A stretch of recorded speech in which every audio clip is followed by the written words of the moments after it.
at this time and touch them with your loving grace. Please bless those who have been injured and grant them care. Please comfort the witnesses to this tragedy. Thank you for the efforts of all first responders, healthcare professionals, and citizens who responded and assisted the many victims. We ask for healing in this land and an end to the violence that seems to be all around us. Let us take strength from your eternal promise that you will never leave us nor forsake us. We ask this all with great humility and confidence in your most powerful name. Amen. Thank you, Chaplain Papa Cristo and Chaplain Prisbury. Chief Dan Thompson.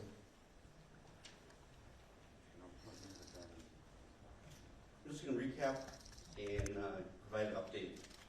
At 4:39 p.m.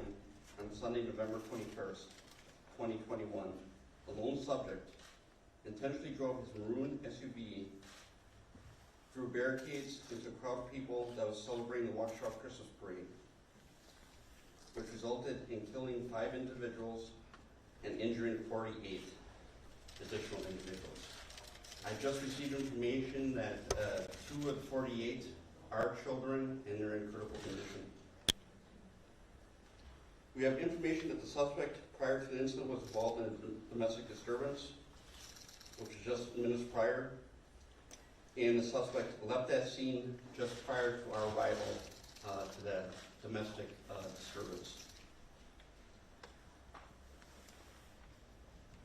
When the suspect was driving through into the crowd, one officer did discharge his firearm and fired shots at the suspect to stop the threat, but due to the amount of people, had to stop and fire did not fire any other additional shots. The officer is on administrative leave as part of the department protocol. No one was injured as a result of the officer firing his discharging his firearm. Subject was taken into custody a short distance from the scene, and we are confident he acted alone. There is no evidence that this is a terrorist incident. Due to the wind yesterday, there was a power outage downtown Waukesha that further complicates our emergency response. I want to identify the victims that we know of at this time. And I say this with great sorrow. Virginia Sorensen, 79-year-old female. Leanna Owens, 71-year-old female. Tamara Durand, 52-year-old female. Jane Coolidge, 52-year-old female. Wilhelm Hospital, 81-year-old male. The suspect involved in this tragic incident is identified as Daryl E. Brooks, a male 39 years of age, who is a resident of Milwaukee. At this time, the Waukesha Police Department is referring 5 counts of first-degree intentional homicide with additional charges based on the investigation, but those will come in time. There are many roads in the downtown area were closed as investigators worked through the crime scene. Those roads have since been opened. I'll say this, minutes after the incident occurred, I responded to the scene, and what I saw out of chaos and tragedy was heroes. First responders and the community coming together and working together on triaging victims, the fire department working in partnership with the fire department, getting these victims to the hospital. Fire department transported multiple victims. Chief Howard will talk about that. Officers picked up victims and put them in a squad and rushed them to the hospital. And citizens also picked up victims and rushed them to the hospital. There's also off-duty law enforcement, fire, and EMS personnel that were attending this event who immediately got involved and took part in saving lives. I want to thank our community partners.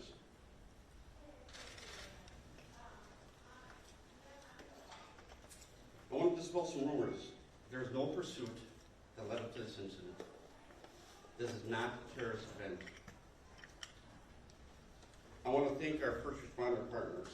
It is the long list, and I apologize, we apologize if I forgot anyone. Waukesha Fire Department. No words can express the partnership that we have with the Waukesha Fire Department and how we work together as one in this incident. Mavis Mutual Aid Box Alarm System, Chief Harwood will talk about that. The Suburban Mutual Aid Response Team, which we call SMART, responded, which it includes dozens of local law enforcement agencies, FBI, ATF, the state Division of Criminal Investigations, School District of Waukesha, the Milwaukee Police Department Fusion Center, Wisconsin State Crime Lab, Wisconsin State Patrol. After this press conference, we'll provide a link on our website for any questions regarding witness information.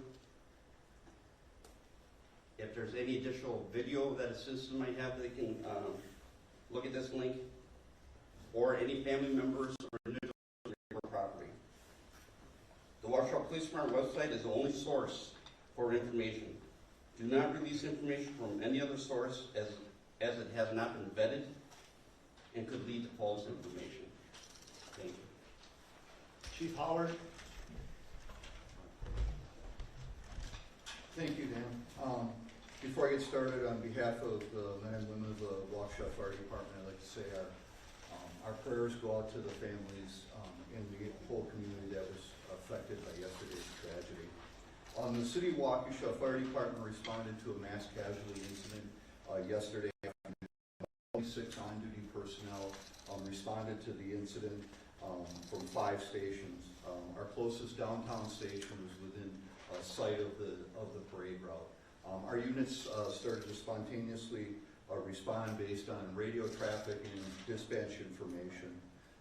We immediately activated our mass casualty protocol and utilized the Mavis, which is our mutual aid system, box alarm system, to the second level to provide us with additional resources to treat the victims. We received resources from 12 area fire departments. We were also aided greatly by off-duty firefighters and EMS personnel, medical personnel, and just civilian bystanders. They greatly assisted us with their initial treatment and triage of patients. Patients were transported to 6 area hospitals with fire department EMS transporting 22 patients. Law enforcement personnel, bystanders, also transported additional personnel, additional victims to the hospital. At this time, we believe that 48 people were treated at local hospitals, although this number might increase based on information being gathered. Like Chief Thompson, I also had an opportunity, did respond to the incident. Got there just a little bit after the chief did, and based on my observations, very, very overwhelmed by the response of the community to this tragedy. People banded together to do the best they could to deal with this incident.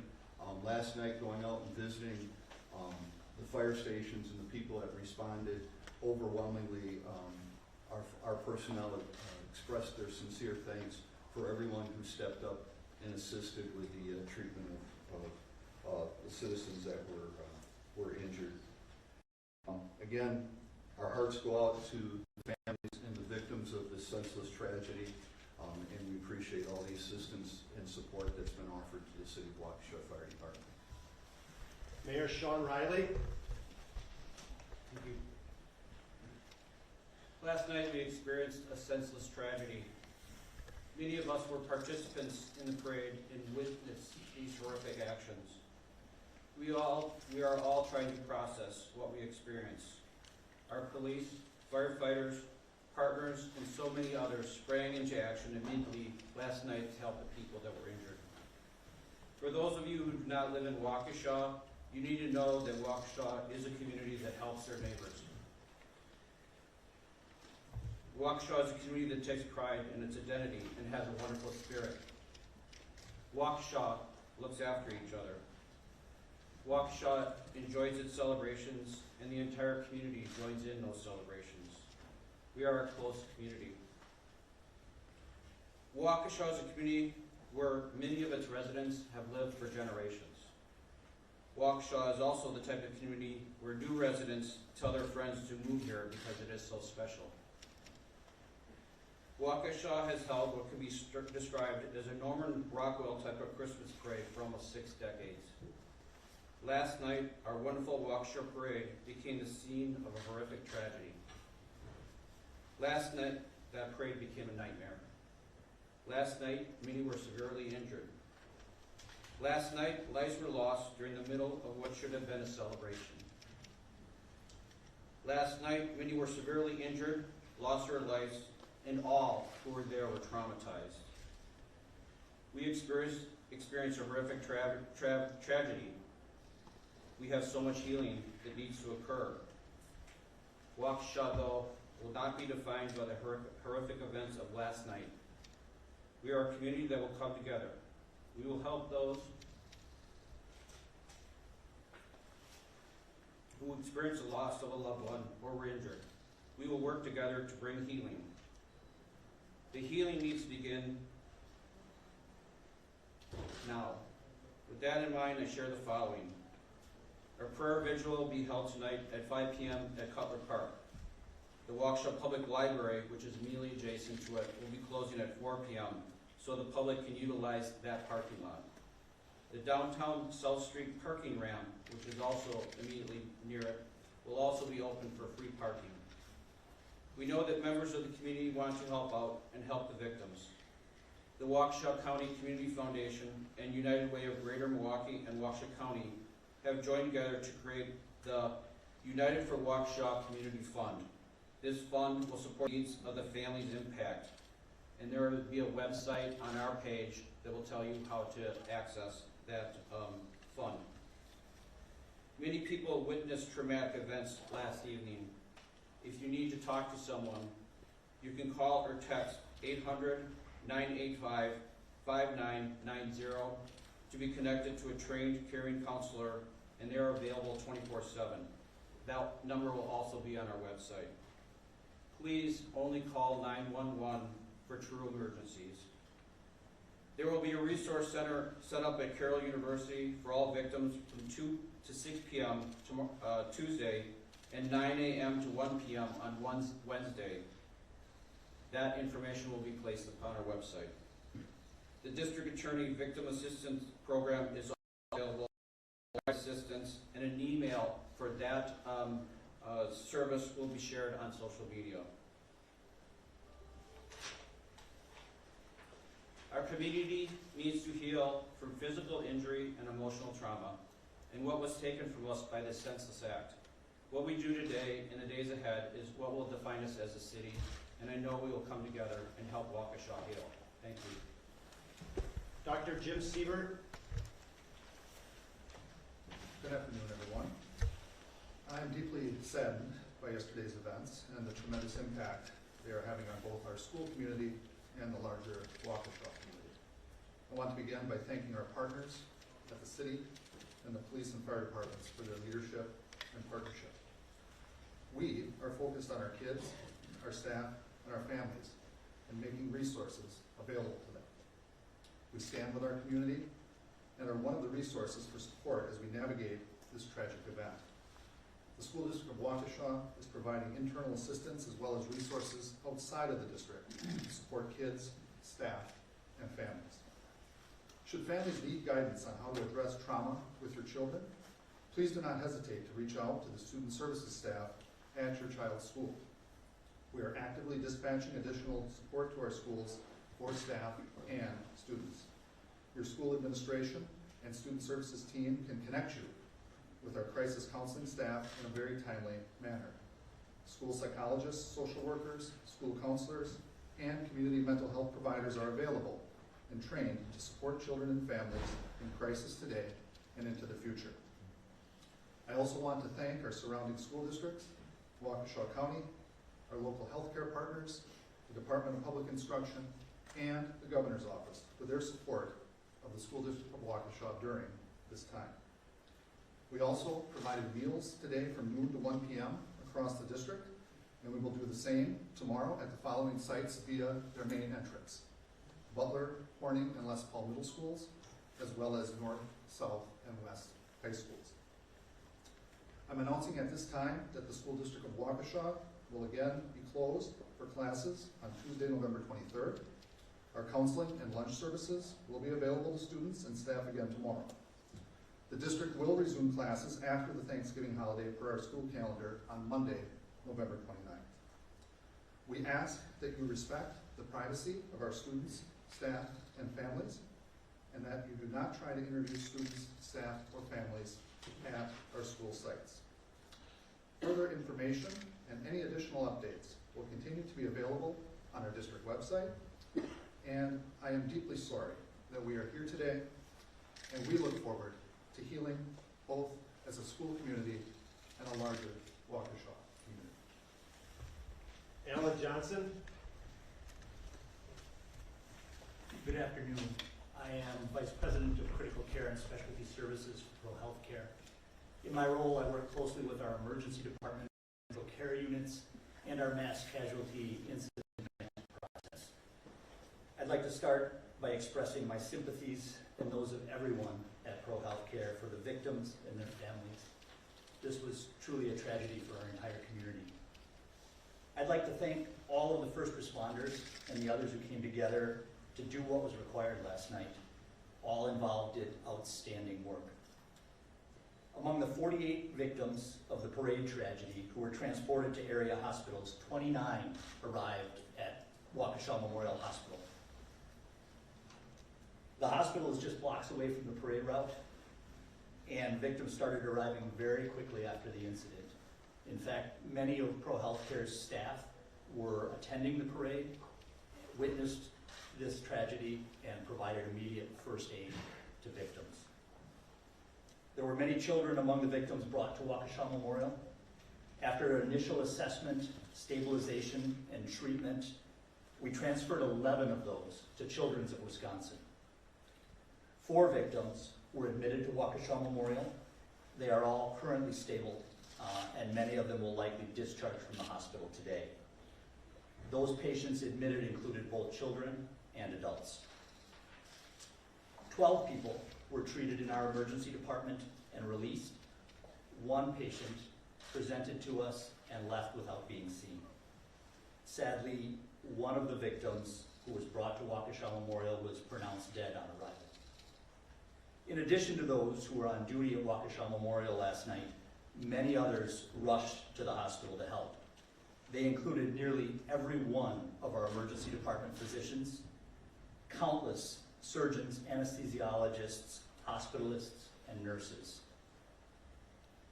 What I saw on display last night in response to this crisis was nothing less than the highest level of professionalism. Our coordination with local fire and local EMS worked flawlessly in the face of this incident. And on behalf of Pro Health Care, I want to thank everybody for participating. Thank you. At this time, we'll open it up for a few questions, but be mindful. Nick, I'll start with you from Channel 12. Be mindful that we're going to be limited in scope with the information that we can be released at this time due to maintaining the integrity of the investigation, moreover the judicial process. We want to be transparent, but we're also mindful that we're not going to compromise in any aspect of this investigation. We're dealing with 5 counts of intentional first-degree homicide here. Please be mindful of those when you ask your questions. Brett, I'm sorry, Nick. What can you tell us about the arrest? Where was he located? Was there an incident there? Was he injured? Did he say anything about what led up to this and what happened and why he kept going? There's about 5 questions in that one question, so I'm going to do my best to try to answer that. We can't tell you that the investigation that indicate that there's any type of domestic or national type of terrorism. We can tell you that there was some type of disturbance that we suspect was between the suspect and another individuals at a different location just prior to the incident. Shortly after this tragedy occurred, officers immediately identified the suspect vehicle. And shortly after that, they apprehended the suspect. The suspect had no injuries. And then after he's detained, he's taken into custody. Did he say anything about why he didn't That's stop? still ongoing. And this is a fluid investigation. What we do not want to do is jeopardize the integrity of this investigation at any point. Right now, our focus, the Waukesha Police Department's focus, the City of Waukesha's focus is the families, the victim, and due process, right? Because that's important. Brett Lemoy, Yeah, Chief, can you just elaborate? is this for the chief? Okay, go ahead. Can you just elaborate on that domestic situation? There may have been a knife involved, and did Brooks know someone in the parade? So, we have no information that Brooks knew anybody in the parade. But I will say this, we weren't able even to respond to that domestic call before it actually, so we couldn't even investigate it. So, was there initial complaint of a knife being involved? Yes. Do we know if there actually was one there? We don't know. Because we didn't even make it there. We ended up immediately responding to the crisis. 58, who's this for, 58?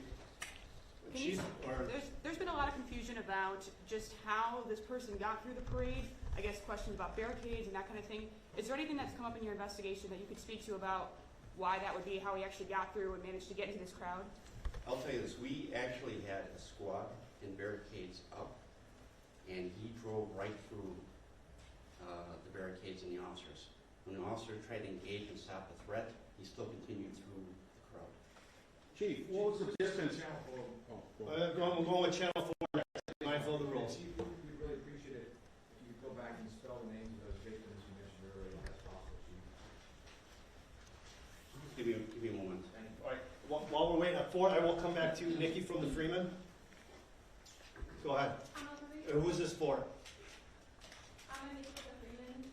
I'm wondering if you can share the parade route that the vehicle traveled down and where the vehicle was left. The parade route where the vehicle was in the area of Hartwell and Main Street, and the end of the parade route where the vehicle took off from was like right around Veterans Park, Main and Maple area, Main and Wisconsin Avenue. Okay, back to 4. Are you ready? Yes. Okay.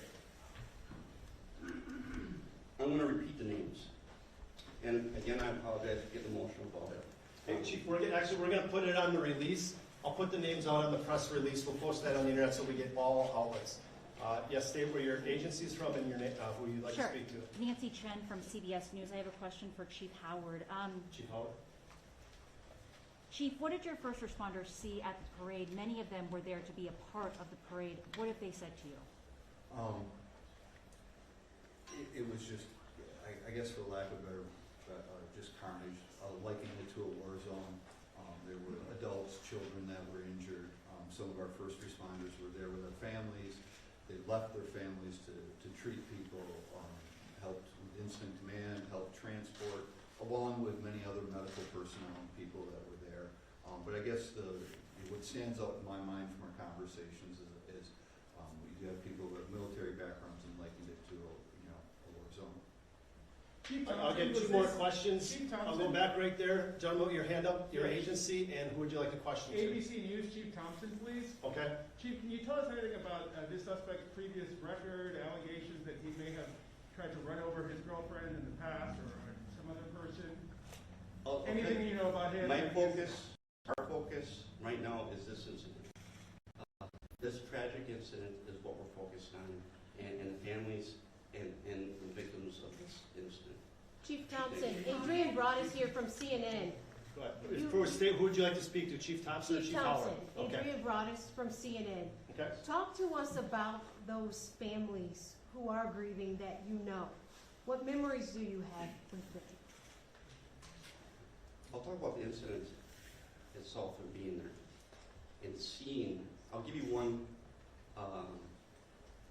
As I'm watching officers and fire personnel triaging and taking victims, putting them in ambulances and putting them in squad cars, I have a nurse who walks up to me and says, my mother was injured. Can we get her help? Sure enough, we helped her get her mother into a vehicle and we escorted her the vehicle out of the scene safely. This is for the family. I want to ask you to respect the family. This is a very tragic incident, and again, it's still fluid, so and ongoing. Chief Thompson? We're gonna stop the questions right there. Like I said earlier, we will put a new press release out here shortly, probably within the next 60 minutes. It's gonna identify the links. It's gonna identify some of the phone numbers that people can reach out to. At this time, we do not have a follow-up press conference at this time. Everything will be done via press releases. If there is a press conference, we will give everybody, all of our affiliates, ample amount of time to come back to City Hall. Thank you very much. Sir, just so we're accurate on air, ages 52 to 81, ages of the victims 52 to 81? Yes, and we'll put their names out here shortly. Yes, sir, apologies. One quick question, do we have any idea of the distance between where the call was made and when they entered the parade ground? I told that to Nick. Hey, this is